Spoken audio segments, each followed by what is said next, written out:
following is a production of Locked Up Sports.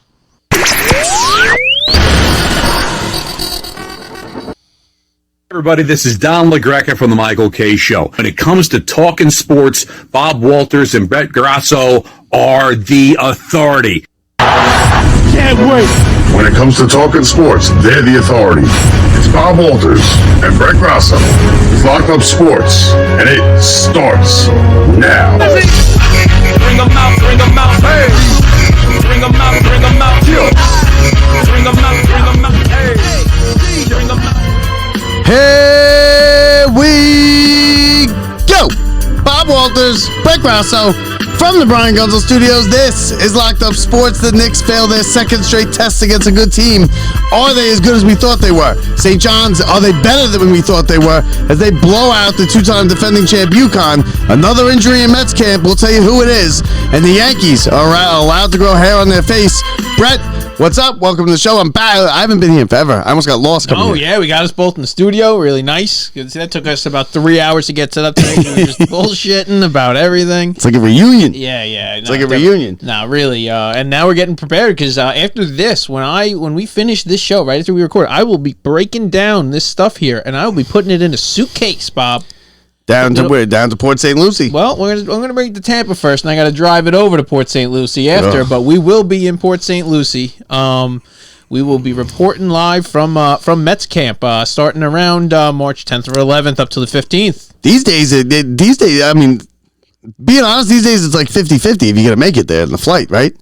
Yeah. Well, that's why I'm driving across. No, but you're flying down there. No, I know, but as long as I make it there and drive across, I'm not really too concerned about the flight home. You know what I mean?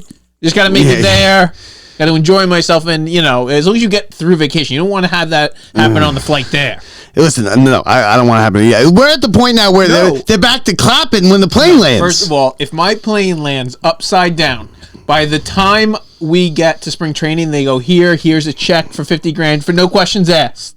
Because you just landed in a crashed plane. I'm in for that, Bob. Okay, that's fine. But if your plane lands upside down, they're giving the $50,000 to your father. We're gonna take off. No pun intended. If we crash that plane and survive, Bob, this is gonna be a big deal. Yeah. Listen, I won't survive a plane. We're gonna change the name to something else. What the name? We have to figure out a new name. Yeah, I mean, hopefully we make it down there. Hopefully there's no. I'm rooting for a DEI pilot.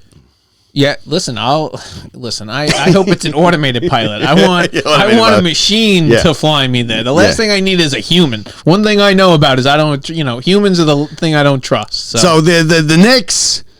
Listen, the Knicks lose again. It was. I mean, they lost by 13. They got blown out. Blown out by Cleveland the other night. No, they got blown out today. Like, they were down by 27 to the Celtics today. They are 0-7 versus the top three teams in the league. They're still sitting in the numbers 3 seed in the East. They're winning games, just only versus mediocre to bad teams. Well, they do not match up well against these good teams, it seems. Well, no, because the Celtics and the Cavs are better.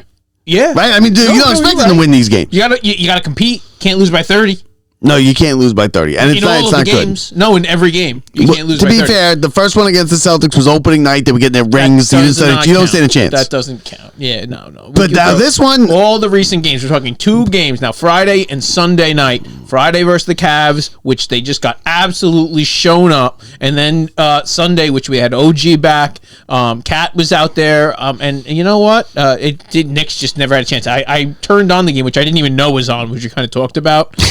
I'm watching St. John's. They flip over, go, the Knicks are down by 20, and it was the first quarter. And listen, they I think they're in the 3 spot. I don't think they're going to catch Boston. Boston is... No, that's fine. It's what do you do when you play? You're going to have to play those 2 teams for sure. Here's what it is. Like when you win a championship, you kind of get like a fake invisible superpower, right? You know when to turn it on. Yeah. Teams just do better after they win it. No matter what sport it is. They won a championship, they're just like, they're better the next year. I can do it. I know what level I'm capable of. So I can kind of see, and they're a shooting team, the Celtics are, which you could go cold, and it will stay within reaching distance for the Knicks. Forget about the Cavs. The Cavs are, that's a done deal. The Knicks can't defend the 3-point shot. The Knicks are getting absolutely annihilated when it comes to other teams just not defending the three, and so the teams are just racking up the points. The Knicks, which they're supposed to be with Mikal Bridges in the corner, is supposed to be making threes. You go look, and the Knicks haven't been able to do that. Josh Hart's been out, and now they're talking that could be a little bit more of a significant injury than we were talking about. You're talking about the Celtics, who are the best you're right. 3-point shooting team in the history of the game. But right? it's just been their Achilles heel this year is not being able to defend the 3-point shot all year long versus anybody that they've played. I mean, is it a big deal? I don't think it's a big deal that they lost these 2 games. I think they had to win the games before. The 2 games I don't think are a big deal. Right? Overall, you got to at least be able to compete. I'm not saying one. I don't even care if you're still 0-7. If you're 0-7 in games where you were only trailing by 3 and it was competitive, they're not in the games. They are sitting starters in all of the fourth quarters for every one of those. You don't want to get blown out. They got ran out of the gym by Cleveland. Well, Tibbs just decides we're just going to leave the starters in until the whistle blows. That's what he does. Cat goes out, gets injured. He's laying on the bench. Honestly, on Twitter, world goes crazy that he's actually going to have a significant injury. A few minutes later, Tibbs is subbing him back in the game, and then the Knicks are down by 20. And he just lets him play the entire fourth quarter, for no reason at all. Well, that's what he does. Remember last year, Brunson rolled his ankle down 8 with 10 seconds left of the game. He's just what he does. What happens? What's his? They think about getting rid of Tibbs. Is there a first round exit? No. Is there anything, or is it 100% Tibbs coming back? No, just by the way his style. I mean, if you lose, the players seem to have bought in, but it doesn't. Buying in isn't good enough. It's got to be effective, and he wears everybody down. I mean, if the Knicks lose to the Pistons in 6 games or 5 games, then he might be in trouble. Yeah. But if he wins the first round, they're winning. Listen, the Knicks are winning games, right? They are 4 games behind the Celtics. They are 6 games or 5 games, 5.5, still ahead of the Pacers. Yeah. So they're right there. They're in the 3 spot. That's where they're going to be. They're not catching the Celtics. Nobody's catching Cleveland. I don't think the Celtics are, even though they're 5.5. I think Cleveland is doing this on the backs of, we hate the Knicks. We got beat. We are embarrassed 2 years ago that we got swept by the Knicks. Donovan Mitchell, man, all he wanted to do was be a Knick. He wants to be a Knick. He wants to be in New York. He is a huge Mets fan. I know that's who cares, right? But it's people want to be there. He made it very clear he wanted to be there. The Knicks did not, in their own way, pursue him, I guess, and they could have traded for him at some point. Now he's fully locked up. He has a chip on his shoulder. When he plays the Knicks and plays in the Garden, like so many people, not that they're not, going to play hard anyway, but he really wants to go out there and prove a point. And Donovan Mitchell has shown to be one of the elite players in the NBA, and it's incredible what him and this Cavs team has done so far. Would you rather Karl Anthony Towns or Donovan Mitchell? Or Donovan Mitchell? It's Donovan Mitchell, and it depends not matchup for matchup, for what they do, very different things. Yeah, different plays, but I mean, you already have your Mitchell, right? You have Brunson. But if you ask me today, right? If you ask me today, who fits better on this team, it's Cat.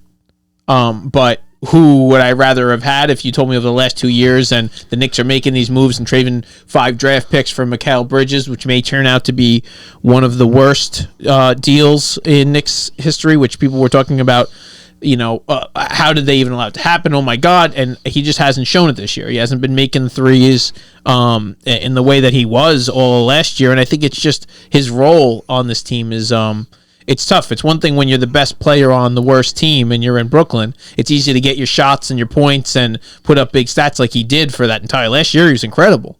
But because you know what they do, they make the mistake of, he's done it in New York. Yes. He can handle New York. No, that's not New York. The Nets are not New York. And when you're on a bad team and nobody's watching, and nobody cares if you chuck up 40 shots a game. Nobody cares. And there's no pressure. No, there's no New York pressure with the Nets.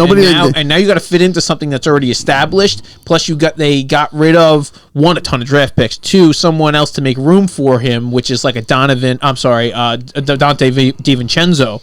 And there was a little bit of a, it was a weird thing because Knicks fans didn't want to see DiVincenzo go. Yeah, but that was like the Alonzo thing. It was one play. Right. It was he hit the shot. He wasn't great. He wasn't going to fit on the team. But honestly, the Knicks, for whatever reason, thought that this is one of the moves, and including getting Cat, is what that would put them in a a bigger chance to face up against against the Celtics and against. They don't care about winning all these games in the regular season. It's about making that next step and getting to the Eastern Conference Finals and making it to the finals and all of So because now the Knicks have been good for a couple of years, right. So it's not make the playoffs anymore. That's not good enough. No. Now it's disappointment is what you get out of it, and it's a different fan base. We forget quickly how bad we were for so long. They've lost 2 Game 7s at home. No, you can't keep doing that, and so that you're right, and let me tell you, last year's expectations when they came out flat in that first quarter, that was very tough on Everybody the got fan hurt. base, Everybody got hurt. I know. But still, you lost Game 7 at the Garden. But we all had the hope. That's what we said is it's Game 7 at the Garden. That's where magic happens, right? That's and it did, but just not for us. So listen, the windows in these things are a lot shorter than people think. They think this is something that's we're gonna have this whole thing going on for the next 5-6 years. No. You got a couple of years to figure it out. No, I don't know. The Knicks have done everything right. They're around, but this squad they don't play defense. They don't play defense. No, I know, but right, it's either this squad, including Tibbs. This isn't going to be here for 5 years unless they start winning, going on to the Eastern Conference Finals or the Finals. That's like I said. They're basically in the 3 spot, right? They would have to fall pretty dramatically or win a lot. So that's where it is. So now it's the playoffs. Let's talk about the team in New York that's shining. All right, they are playing defense. Let's talk about the team in New York that really matters. The Johnnies, Queens, the Johnnies. Yep. They listen, top 10. They are clearly a top 10 team. I was at the game last week against Creighton. The place was sold out, 100% sold out. It was loud. It was. I haven't seen the St. John's game like that since like Ron Artest and them. In 2000. It's been 25 years since they won a tournament game. It's been 25 years since they won a Big East. 91-92, they split it with Georgetown and Seton Hall. 84-85 is the last time they were outright. So 30 years. So 84. So for 40 years. So 40 years. They're outright. Yeah. That's outright. But also in college basketball, the regular season championship, you're not going to give it back, but it doesn't matter, right? It's tournaments. It's conference tournaments, and it's the NCAAs. And that's what you want to do. You want to advance. And St. John's, I'll tell you what, like if they play like they did today, where they hit free throws, they were 12 of 13 in the first half hitting free throws. They were good throughout the game. They hit threes. They weren't terrible from 3. If they play like that, they can beat anybody in the country. Well, they proved it. They're 2-time defending champs. Yeah, but they're not as good. I know they haven't been. No, I know that, but they are. That's a good basketball team, and there's a good, well-coached team. And it's a high-profile team, and you're playing, like you said, you're playing in the Garden. Yeah. Yeah, Big deal. St. John's, they're relentless on defense. This team showed they can shine, man. They are all over you on defense. And I had good seats, and I was wide, I was up close. They are all over you on defense. They got quick hands. Now they can't shoot free throws. Today was, like I said, if they do it like they did today, and they hit threes like they did today, they can beat anybody in the country. They can beat Duke. They can beat any of those SEC teams. That's going to be, you're talking about, it's going to be 4 1 seeds from the SEC. That's what we're looking at here. Duke and like they're talking maybe 15 SEC teams in the tournament. What do you think? Where after today? Now listen, they're going to go out and they're going to play the remaining games versus Butler, Seton Hall, Marquette. Where are they going to end up? They're going to win. They're going to win those games. Where are they going to end up? Where probably where they are now. What kind? No, they're projecting. No. What kind of seed in the tournament we be talking about? You're looking at like a 3 seed. Okay.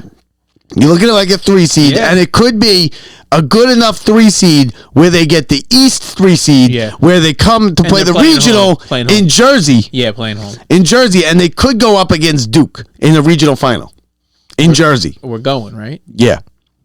Because we're not going to the Big East tournament because we're going to be down in Florida. We'll be in Florida for the Big East tournament. But that's solid, man. Like that, this is like now a million things can happen. No, of course. But that is they could be the top 3 seed. Those million things could be this team actually making some moves and getting deep into this tournament. The top 3 seed is the 9th best team in the country. That's what they are ranked now, right? So you're looking at Duke as a 1, maybe the top 1. So maybe they get the Southern region. Cooper Flag. But Duke could, and listen, I saw Duke is a good team. The next kid coming out next year, right? Duke is beatable. And if St. John's is big, they're strong, they're on the boards, they play hard, they play defense. Now listen, they can't shoot threes, that could kill you, and they can't shoot free throws, which could kill you too, and it's very frustrating. They're missing free throws all over the place, bad free throws, right? It's gonna cost you. You know that's gonna. Well, you have a kid. Yeah, you have a 14 seed. That's gonna cost you. At the end of the game. Is it out of the realm of possibilities that a 14 seed has a kid who just rips 9 threes and you lose? Yeah. We've seen it a million times, right? Yeah. We've seen it, and it can happen. Steph Curry. Steph Curry's a little different, but yeah, you could have a kid who hits 9 threes. Nobody knew he was Steph Curry. He became Steph Curry. Yeah, That's how you become Steph Curry. Nobody was like this kid. They came in, they're like, whatever. He made all the threes. Guess what? In the next round, made all the threes. Yeah, he took Davidson in the Sweet 16. That was where you become noticed. And let me tell you, these guys exist. They just never been on the stage. They're playing in these mid-regional games in places where nobody really see. Like, we're not paying attention to these kids. No. We don't know their names. We're about to get to know some names we've never heard of before, Bob. That maybe not. Maybe we just know them for the next 4 weeks and we forget them forever. But 1 or 2 will stick. Yeah, well, it's only, a lot of times it's the kid who hits the last second shot, though. Not the known ones. The ones that the average sports fan doesn't know. Bryce Drew. 100%. I'm telling you, it is. This is the best part of college sports right here. This is what, like, it's all like those teams like St. John's. Oh my God, we bring Rick Pitino in. No, yeah, but no, like, the best part of college sports is going against St. John's here. It's the 14 beating the 3. It's the 14 beating the 3. You know, the whole spiel of everybody is right now going, oh my God, St. John's is the one saying, oh, like, we've been here before. St. John's has done this in 40 years, and the fans are acting like this is like regular, like where they do this. No, but not really. I'm not just saying this is what the feeling is for the rest New York. of the country. New York's behind them now. 100%. It's 7 at the Garden. I'm just saying what I read an article today, and it was all about how the rest of the country hates the reaction of the New Yorker and St. John's fan. Because they think we're fair weather, jumping on the bandwagon. Yeah, we are. They're like, no, because we act like this isn't your regular thing. This is an anomaly for St. John's now. It used to be a regular thing. It never really was, though. No, they make a big deal out of it. St. John's went to one Final Four. I know. In their whole history. And it was basically it was what, 2 players. It was Malik Sealy and it was Chris Mullin. This is the year where we look back and everybody looks back on the same thing and saying we hang our hat on this, and that's all you need. That's the best part about these is if St. John's gets to a Final Four, say Sweet 16, Final Four, they will. That's something that this program can look back on. Yeah, Final Four, absolutely. Well, even a Sweet 16, in my opinion, or Elite 8 is something to. Not Sweet 16, but Elite 8. Elite 8 is like based on how good you are. It's not like if you're a 3 seed, you're not a sleeper. If you're a 3 seed, you have to get now. Anything can happen. If you're a 3 seed, you want to get to the second weekend, which is the Sweet 16, and then you take it from there. Yes. Then it's whatever, because anything can happen. Listen, we've seen these teams. You gotta knock off one of those big boys in that tournament, and that's when your whole program. But you're a 3 seed, you're not gonna be playing a big boy. No, not until the Sweet 16. Sweet 16 is where you play a 3-4. The competition is going to step up fiercely, but you know what? The problem is you see in those early rounds. It's do you have your tournament legs under you? Sometimes these younger teams come in and they came off of a big conference tournament win, and they have been playing elite basketball the last 2 weeks. Sometimes it's just a kid who hits 8 threes and you lose. I feel like that's the thing you got to get through first. Like when the competition steps up and you're kind of getting your groove, like playing in the bigger arenas, they're used to that. So it's I'd like to see what. But you could get all of a sudden you have some mid-major conference playing you tight, right? It's tight. You're up 5, and now you can't hit free throws. No, and they found they're hitting threes, and they're hitting threes, and you lose. Yeah, and you lose. It happens. It happens every year. It's gonna happen to a team this year. Their defense has been so relentless, and they show what they did versus Creighton. The defense is so good. Where they, they wouldn't let them inbound the ball. They know what they're doing. The defense is really, really good. They suffocate you on defense. They'll trap you. They're all hands too. It's all hands. You see how many times that they'll reach in and they'll just pick the pockets of these guys. And they are all hands, and listen, they have a good team, right? And we all know the tournament, it's a roll of the dice.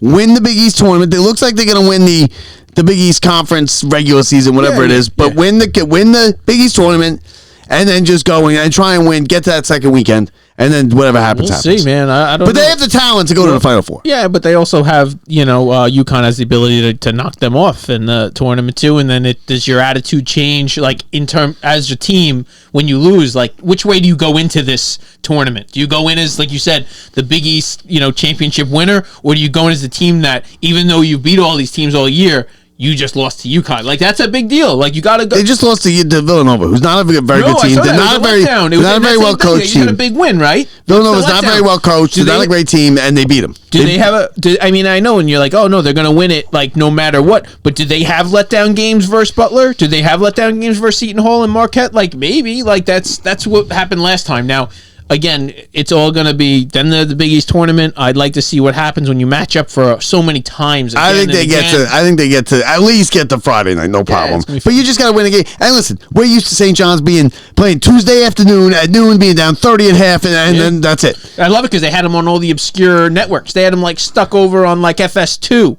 Yeah. When I'm trying to watch the game, I could barely even. And then when they make it to the tournament, no! Now all of a sudden, like today, they were like Fox, and it was Gus Johnson. No, it was the NASCAR pregame was the title underneath because NASCAR, it went long. No, canceled and moved over for St. John's UConn. Okay, on the main broadcast regionally. Have you seen? And just as a weird thing that came into my head, have you seen the? What do you think of the indoor golf league? It's horrible. Horrific. I haven't watched it yet. No, and you don't need to watch it, Bob. You just need to know it's an indoor golf league. I know. It's AstroTurf. ESPN was playing it. I saw the Sports Center. We're going into for it. This won't exist next year. Tigers. It's Tigers, right? They're paying for the fans to come to watch. Oh, nobody wants to go watch it? No, you have to pay. No, they pay you to go watch now. Oh, okay. They do sell tickets. They sell tickets. You got to fill the seats now. We're gonna pay because it's a TV show. It's like a TV show. We're gonna sell 10,000. We used to be big America's Got Talent fans. Right, we watched every summer. Loved it. Loved America's Got Talent. We got tickets. Me and Bob together. Me and my wife. We're all we got tickets. All excited. Radio City. It was like the top 8 or something. It was terrible. We walked out before it was over. It's TV production. It's terrible. It was terrible. It's like almost like watching an NFL game when you're not used to TV. It was 3 hours. It was terrible. I hated it, and I was so disappointed because I liked the show and I enjoyed so much. And we were so excited. You want to see terrible. You want to see it edited, perfect, and put while you're at home. When you go and see the Raw, like that's just disappointment. Yeah, like terrible. You're behind the curtain. You got to see the Wizard. You don't want to see the Wizard, Bob. I know. It's terrible. It was terrible. But so now the Mets get some injuries, right? Soto. Home run first. He did the same thing with the Yankees last year, by the way. He had a home run in his first spring training at bat. But let me tell you, that was like 470. It's the same home run, brother. I watched the video. It's the same exact home run. It was the left side of the field. The pitch before, he just missed. He rips. He swings so hard at the pitch before and after. This is his first bat spring training. He stares the guy down and gives him the okay. I said, I don't want him doing this. No, I'm looking over, and you know us, because now I'm watching it like it's Game 7 of the World Series, and now he crushes the ball opposite field, and I'm looking, the place is going crazy, and I'm like, this is like, I don't care at all. It's spring training. That stuff is so. He sprinted out first of all into the field, saluted the 7-line army. I don't want any of it. Pull a hammy, flying out the 7. It's a guy who's like trying to, make sure. Like he wants to be on the Mets. I think it's the point that he wants to be here. It's the money, but it wasn't just the money. He wants to be here. It was just nice to see. You know what it is? It's like, imagine this though. Ready? You want to know what it ends? Soto. All of a sudden, it's a week from now, right? No hits in spring training. Yeah, but who cares? No. It ends look, blah, blah, blah. It's just I don't want any. I want this to just be the guy is who he is. We don't have any. Listen, I don't want anything in spring training. I don't want you sprinting out to center field when you haven't been running in 3 months and you're overweight and you're swinging for the fence. We watched what happened today. We picked up an utility guy in the offseason. Nick Madrigal, this is a guy who we expect to fill in the gaps, such as Jose Iglesias did last year, minus the boy band. But I don't think that's a big deal. I don't think that's listen. Get out of camp. I think it's like the NFL. Get out of camp. Listen, he dislocates his left shoulder on a routine ground ball behind the pitcher. Okay, it happens. All it does is it opens up the fact of, do the Mets now decide we're going to just deal with this internally? Acuna, McNeil, Beatty even, who's been taking a lot of reps at second base. Yeah, I don't like Beatty. No, I don't either, but they're going to look to try, if he can play offensively, which is he did last year. I think spring training. I think they stunted him forever when they brought him up at the end of the year to play that huge series against the Braves, and he wasn't ready. No, right. And it stunts him forever because now he loses confidence. I do agree. But now, it's really, you're going to see what the direction of this organization is. They did not want to bring Iglesias in last week or yesterday or the day before because they know they have to try and give him playing time. Yeah, I don't want to see Iglesias either. Because then Acuna, all that does is Acuna's not going to see the playing time. I guarantee you that's what that means. And guys like Jet Williams has a lot less likely, even though it might be an outfielder, but there's a lot less likelihood of the young guys coming to play. Now, the pitching position, as we already saw with Frankie Montas being injured. Bring Acuna up. No, Acuna's up. I don't think he's on the 40-man. He's on the 40-man. He did not come up as a... He's not a roster invite. He's on the 40-man. On the 40-man. But you could still get sent down on the 40-man. No, if Nick, there's a tough choice. So now they don't have to make that choice, and I believe that's the direction they go. I don't believe this is going to end up in a Jose Iglesias signing this week. Let's see Acuna, right? Let's see him. We traded everybody that year, 2 years ago. Throw him out there. Let's see what we can do. We threw him out there last year at the end of the year. We saw some really good stuff. We saw some. I'm talking we're talking Lindor. You understand how important it was when Lindor hurt his back and Acuna seamlessly filled in that position? Not just seamlessly is a little. No. Capably. I will give you that. I will give you for a rookie to come in and play that position in the run that they were in, and to give a few quality at bats that I think he was bad. And I agree with you. I would say I think he had a couple good first and two at bats. Right, a good first game. No, I don't think you're. I don't know for sure, but I think he had a good first game. And then I think he made a couple errors. Actually, I think defensively, is where he actually had a couple issues. I can live with errors. No, but actually offensively, that was his surprise. Because I remember Lasting's Millage coming up and then having great. Yeah, no, he didn't. No, Lasting. Well, that was just high fives, and then Yeah, but he had, Steven Matz had a big first game at the plate. No, definitely. Listen, Acuna was different. He looked like a professional athlete being able to be there. He didn't get a lucky game-winning hit, and we were like, look, it's a game-winning hit. He went up there. He squared every freaking ball and hit it harder than... And all I know is he's where this direction of this franchise should be going, and they want to get him at bats. Those at-bats will be in the minor leagues unless something like this happens. I want to see if he's his brother. They were not starting him in the majors. They were going to make sure he gets his at-bats. I can live with that. I want to see that. But he might be starting in the majors, right? Injuries. Now, with a good spring training, he is a guy who is starting on opening day. Let's see him. Put him out there. He will not be. It will be Jeff McNeil. Just so we all understand, they will put Jeff out there. But Acuna will be the regular guy if he goes off in spring training. It bothers me that I don't like Jeff McNeil anymore because he's no good. You don't like bad Jeff McNeil. If Jeff McNeil can hit 300 He's done that 1 year in his whole career. He hit 351. To hit 300, 290. 300 is high, though. Nobody hits 300 anymore. Bob. That will be he can hit 290. He can. 2 years ago, my favorite player. I got a jersey. I love Jeff McNeil. I hope for it. But something that Jeff McNeil needs is a lot of at-bats. I don't think he's going to get as many as he needs this year. He's going to be a utility guy. He's going to be in the outfield. He's going to be on second base. He's not going to be DHing much. There's not really much other place to put Jeff McNeil outside of more injuries such as we've already seen. He will get playing time, and if he's playing well, he will see more. But let me tell you, if Acuna plays well, he can steal that position and keep that position forever. He just has to play well. And let me tell you, Lindor, I think he has a big influence on it. And I can tell you, he wants Acuna to work out. He wants him there. And as we've learned in the history of those two, it doesn't seem like Lindor and McNeil are, ever going to have that symbiotic kumbaya relationship. Yeah, but I don't care. It doesn't matter. I don't think it's a big deal. But I think Lindor's influence on who he wants next to him is a big influence on what may happen going forward. And another player that I root for and I like and I always root for, and he's probably not going to be on the team long this year, is Marte. Love Marte. Something about Marte. Love Marte. And he may end up off of the team. We don't know. They're going to trade him. No, there's a good chance, depending if they're going to try and they're going to DH him. It's going to go Winker and Marte alternating at DH, and then obviously filling in the outfield as needed. But good luck getting Soto out of the lineup in the outfield. Good luck getting Nimmo out of the lineup in the outfield.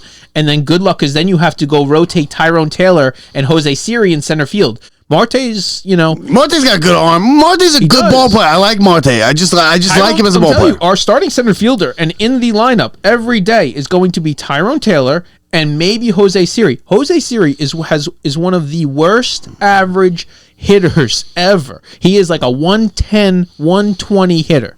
He's an automatic out. Oh no, he hits 18 to 30 home run or 25 home runs, depending on how many at bats he gets. He's only had 2 full seasons where he's really played over 100 games, and it went like that. It went batted 180, and then batted 120. He hit 28 home runs, and then he hit about 18 home runs. But last year he has some power. But other than that, it's going to be more of a Tyrone Taylor show.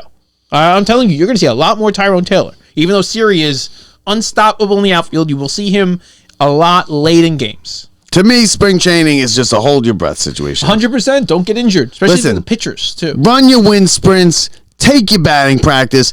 Nobody cares if you hit. If you're an established player, nobody cares what happens. You have good batting average in the spring. You're better. Just don't. And I don't want to see Soto sprinting it out there on the first day in February. I just don't want to see it. And I don't want to see him swinging. What's he going to do? He ends up with tennis elbow like Stanton, and all of a sudden the season's down the drain. Because you know why? Because you can't start like you did last year.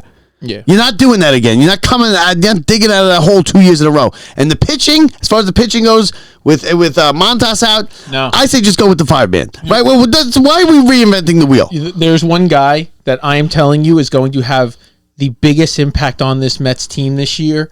He absolutely, if you watch what he threw today, Brandon Sproat is going to be in this rotation this year, and in the top of it, pitching in playoff games if the Mets are lucky enough to make it again this year. This kid is major league ready, and he will be in our rotation. Montas being out made it where Sproat, don't know if he'll be up day one. You will see Brandon Sproat very soon, and you're going to be very happy with what you see when he gets here. Yeah, but listen, and I know you're not a big prospect guy, Bob. No, but also he is ready. No, it is what I'm saying what is he's doing. they lost Montas, right? Out till June probably. Yep. Now, are you a Quintana guy? just no, go with 5-man. Just stop trying to reinvent the wheel here. No, because those guys, you're 100% Stop with the 6-man. Nobody does 6-man. It's not a thing. Don't reinvent the wheel here. I know Senga likes the extra day. No, you're going to see a lot more of that this year from a lot of teams. There's a lot of 6-man rotations going on this year. To me, it's like, okay, you had 6-man, you want to do that, fine. You lost a guy, you don't need to go out and replace him. Now you have a 5-man. That's what they've been doing for 100 years with 5-man. Yeah, but we see how quickly that lasts. Who's hurt next? Who's with a sore elbow next week? And listen, you want to go to Quintana? I can live with that. I would like Quintana. Quintana's better than Montas. But you're not even going. Quintana's going to rape you though with the price now. Because he knows you're desperate. He knows he's got you over the barrel. He's gonna completely take advantage of you. You're gonna end up paying him $30 million. I don't think that's the direction they're going. They don't want that. They've been shopping at the bargain bin for the pitchers. They have a guy who's better than Quintana, who's sitting there in the minor leagues. Yeah, I don't know. You're saying look at today. It's a spring training. He will be. February. Bob, get used to it. He's going to be pitching once every 5, if not 6 days. Did he come up last year in New York? No. Was that last year? Who were you screaming about last year? No, it was Christian Scott. It's Christian Scott. And who ended up Tommy John. He will be back next year on opening day. But he is out for this entire year. Let me tell you, Brandon Sproat, he absolutely annihilated every batter. He broke records last year. The kid's stuff turned on, and it's right now in spring training. Everybody's laughing like they've seen this in the past where they look at it. These guys see everybody. I'm okay with him being on the team. They don't say this stuff about when an average guy, when Clay Holmes pitches to them and go, oh my God. They're talking if you put him up, this kid, he's just unproven. He's never done it anywhere. Like Pulsifer, Wilson, and Isringhausen. But they didn't do it. They were prospects. We don't exactly have the greatest track record when it comes to pitchers. Yeah, Bob, we're so far. I mean, you're talking 30 years ago now.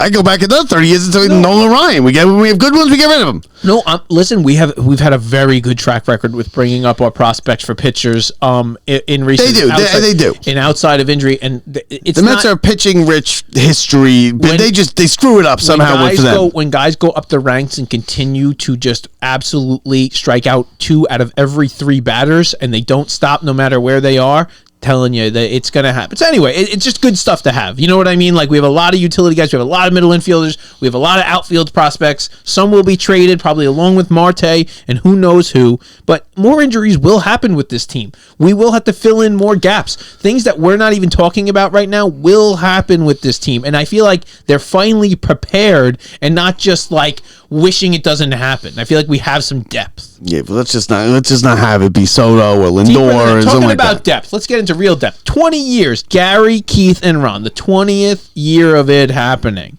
And the key to it, and honestly, Keith Hernandez this October will be turning 72 years old. It is the last year on his deal, which he pretty much runs 1-year deals at this point. Does he? Kind of, yeah. He just likes they run him pretty short. Like He's like, because then they're gonna be pulling him out of that booth in a body bag.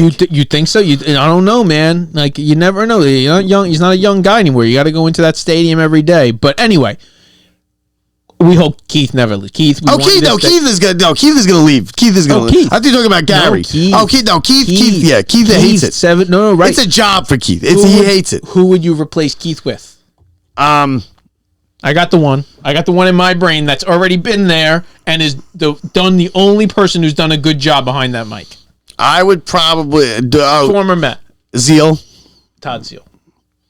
Todd Zeal seems like a jerk to me, though, right? No, but I'm just saying that he's the only guy who was back there and just not trying to force it, just absolutely able to call the game as it was, not being weird. Like if you've and I want to say Kevin Burrett, if you've seen Steve Gelbs do a Mets game, there is few things more painful in this world. He got so much better by the end of the year. You say that, but it's just because it's weird. It's different, right? We said the same thing about Burkhardt. You said the same thing about Matty Lachlan, who's now with the Devils announcer. Listen, we had all these guys. No, because I'm not saying this about Zeal. And they're all successful. Zeal came in and was perfectly normal. Now, Zeal's not a play-by-play guy. It's different. But I will tell you, the first half of the year, Gelbs, and they admittedly talked about this in his last broadcast of the year, it was rough, man. I'm talking. It was in points where I watched. But Gelbs is the play-by. You're talking about different. Todd Zeal's the commentator, the player, the ex-player. No, they had Gelbs come in and do it, and they for a bunch of games this year.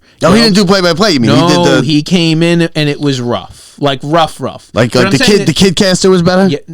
I love that. They always bring up the guy. They're not always good. Last year's was not very good. You're right, and he came in like he was supposed to be good. Yeah. He was like the golden child kind of. When it wasn't very good, but it was very good. We'll save this one for when you're growing up, kid. We screwed some things like basic sayings and like basic things like you can't screw that up. I don't care how old you are. You're the kid caster.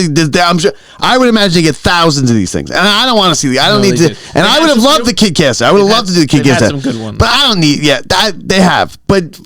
I don't need it anymore. I don't need the kidcaster in the middle of August to come up and give me 2 innings. It's really on the parents. In my opinion, you gotta know if your kid's ready for that. You don't be sending up. They're probably Yankee fans here to. You're easy ready for that. Now the biggest non-story of the week, and I don't even want. I'm upset that we even have to talk about it. Is this Yankees? They're allowed to go beards. Who cares? I saw it. It was on the nightly news, Brett. The nightly news. This thing that we're watching right now. NBC Nightly News, ABC. It was on there. Yankees have changed their policy after the. Who cares? I think it's a big deal because it's they're the oh my god no this is us, this is our tradition, no matter what, we don't change it, we don't change for anybody. The Yankees we're the Yankees, we don't change for anybody. They wear third jerseys now. They've been wearing third jerseys. You know why they did it, right?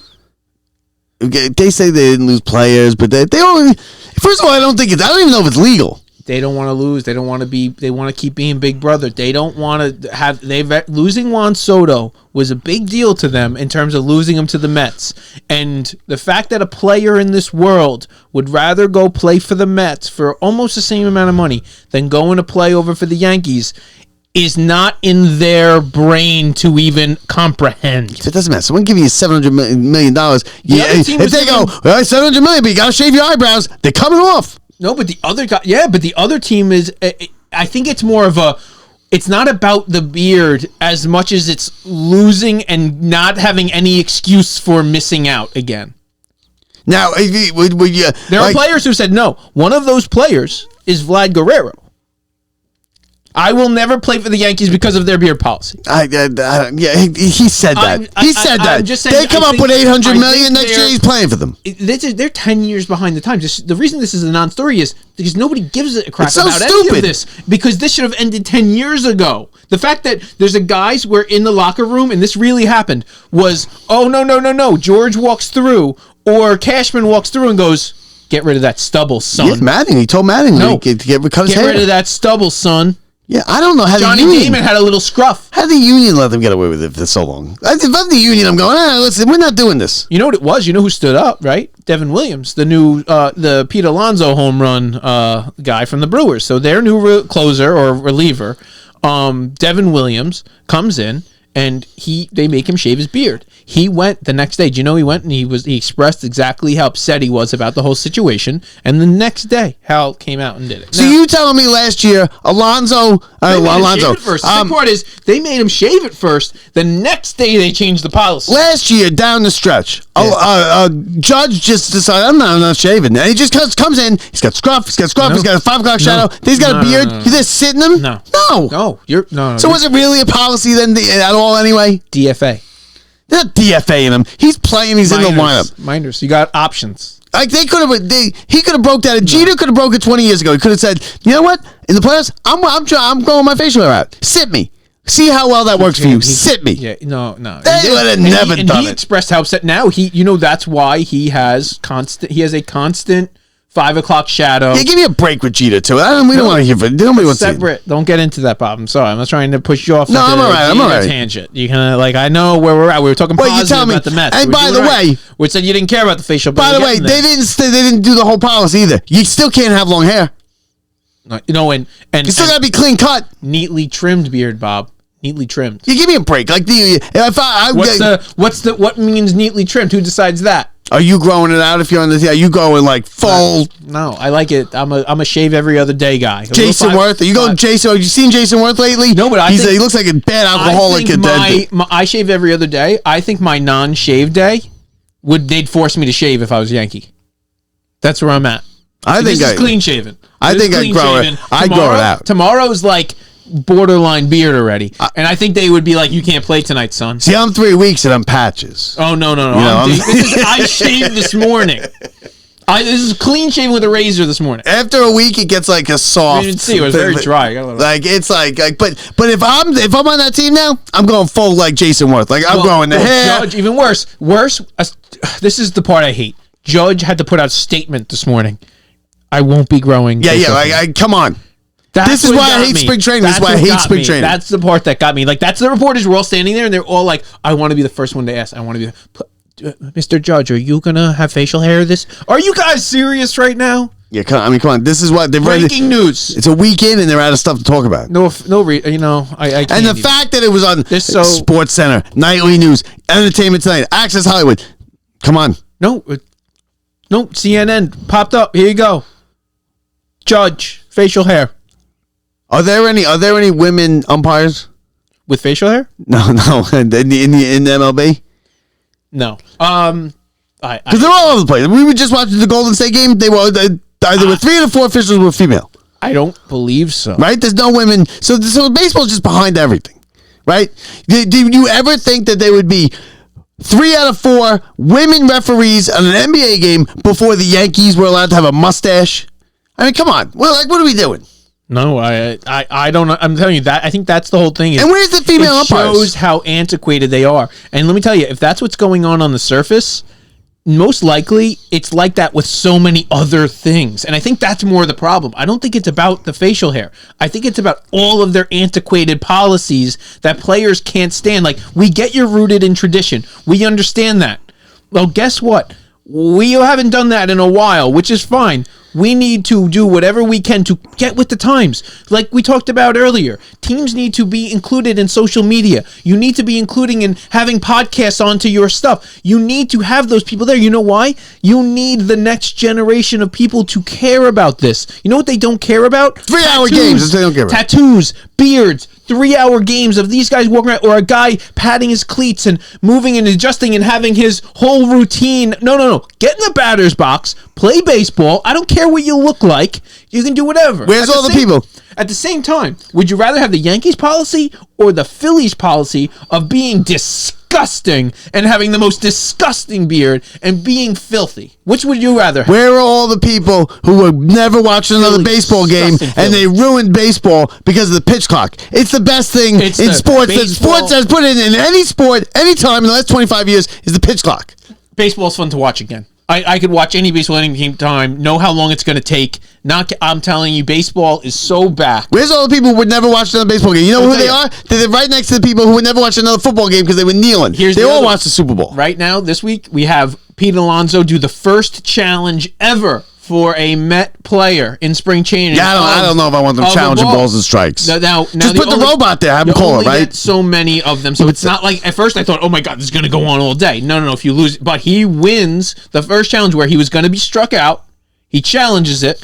He wins and he walks. Now, if you're a manager, you got to have rules, right? Like you're not allowed to challenge. Certain players said don't use it. Right? Here's what Terry Francona said. I don't want any of my major league players using it because you're now going to be focusing your energy on something that we're not even going to use. No, but let's say when it's in there. Like when it's in there, you like certain players are not allowed to use it. Ever. And you better use it with 2 strikes. Yeah. Right? And don't be using it in the second inning unless you're my cleanup hitter. Has to be guys on base.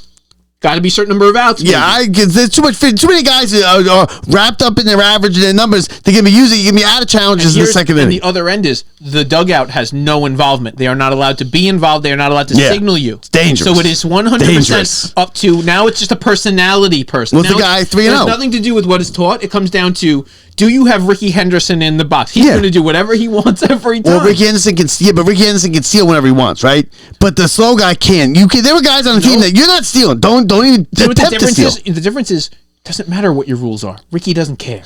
Yeah, but there are also guys. So you can tell him all you want not to do it. When Ricky feels like he was slighted in the box, every time he's going to go. There are guys like that, though. You're right. But there are also guys on a team where, listen, Soto. 3-0, you want to swing, it's up to you, right? It's up to you. I'm not telling you not to swing on 3-0, I'm not telling you to swing. Yeah. But like, some random guy coming up, you better, I don't care if you hit a home run 3-0.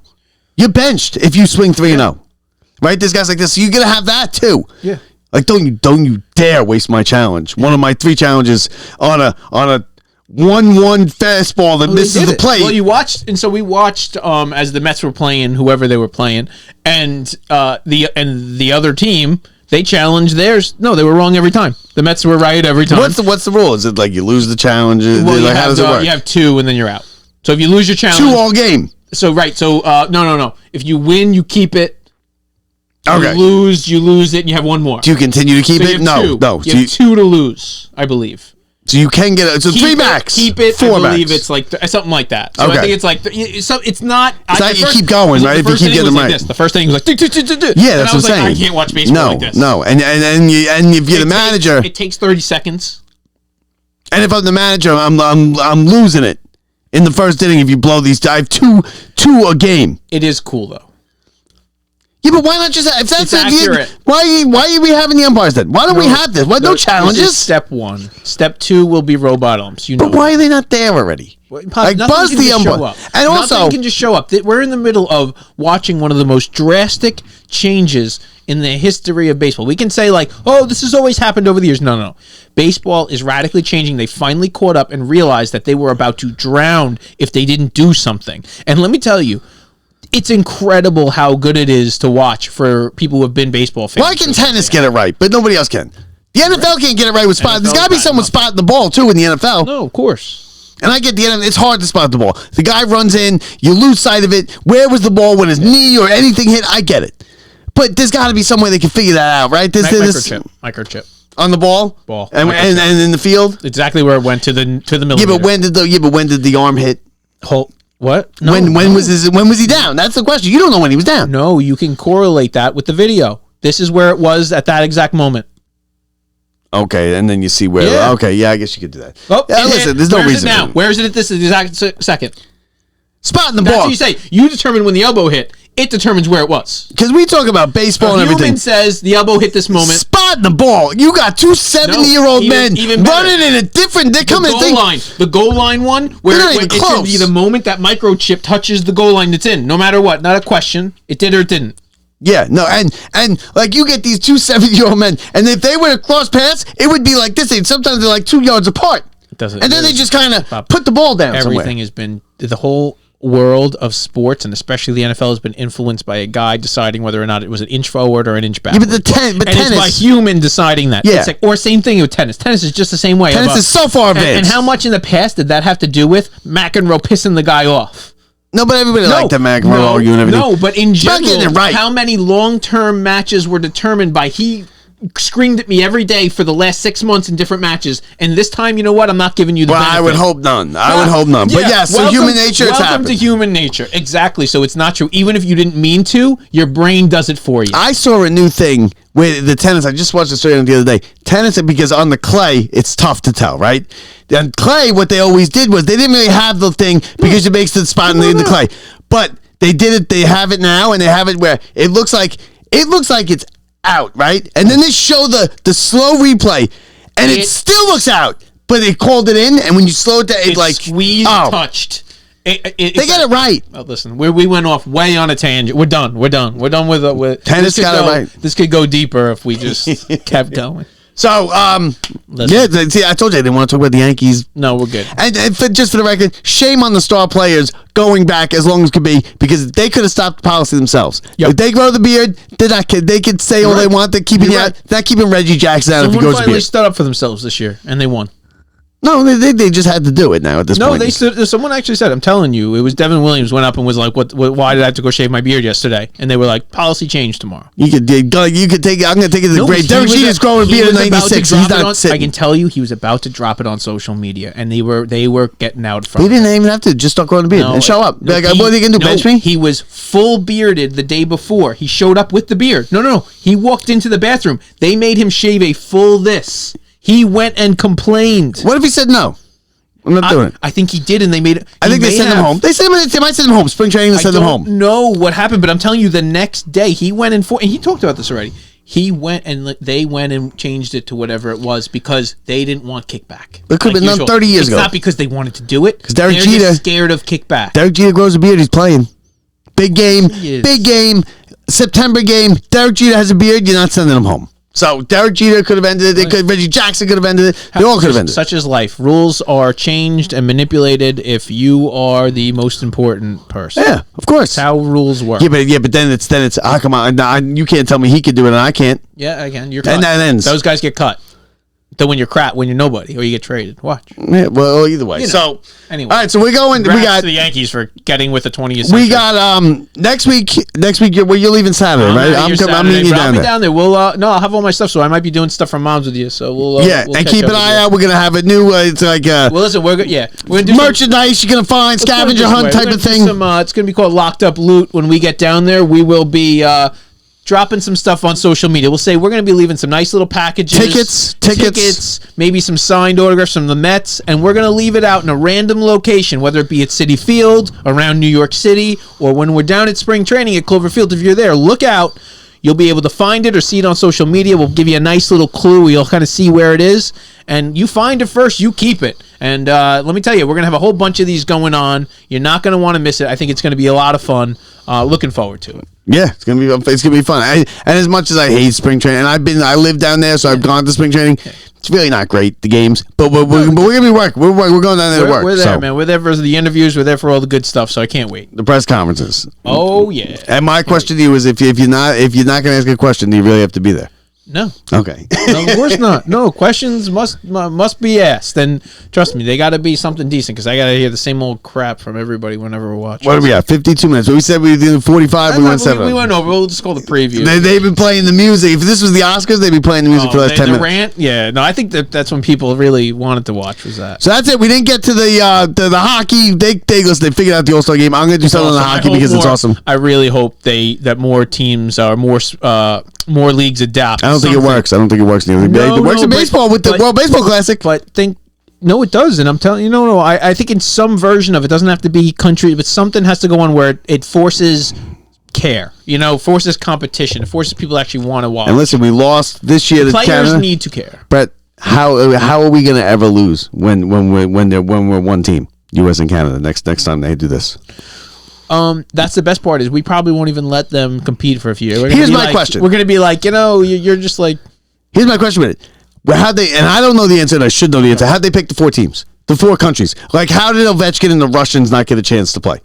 Well, they didn't, but didn't they, filter some of those players onto some of the other teams? No, you can't be just throwing guys for like Russian guys on Sweden. I'm not 100% positive, so I can look at it, but I feel like they said that happened with a couple can't players. do that. You can't. That's what they did to our baseball players in Italy. I believe they did that. Mike Piazza is like, I'm on Italy. No, they were like, you play on a U.S. team, you can do it. But no.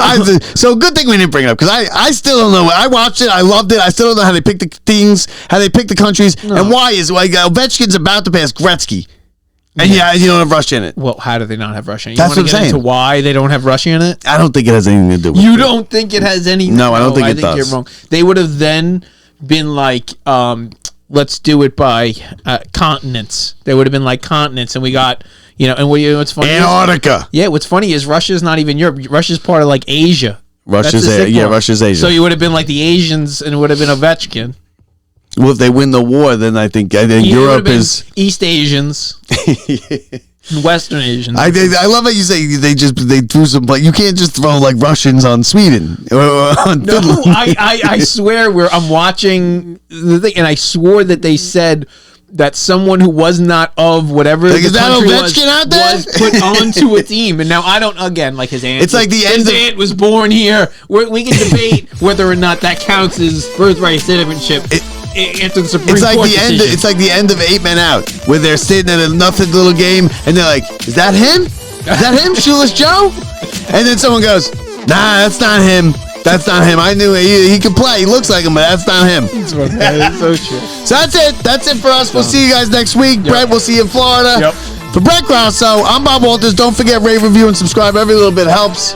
I'll talk to you this week. Brett, show them the shirts. We got an Alonzo one back there. Yep. He did it. Guys, check him out. For Brett Grosso, go find him. I'm Bob Walters from the Brian Gunzel Studios. See ya.